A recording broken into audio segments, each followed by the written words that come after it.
Ek dink oor die algemeen moet liedjies wat hits is eenvoudig wees.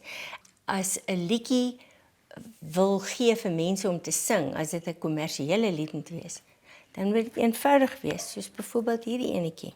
En ek het hom nie geskryf nie. 'n baie goeie liedjieskrywer het hom geskryf, Anton. Jantjie,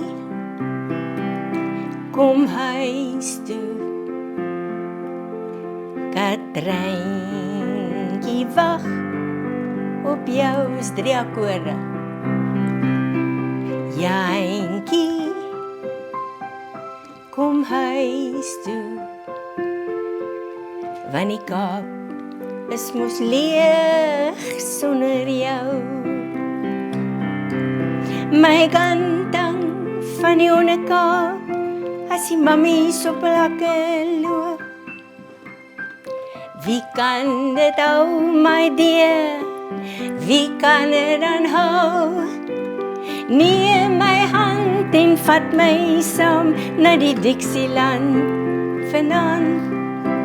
Jantjie, ek is lief vir jou.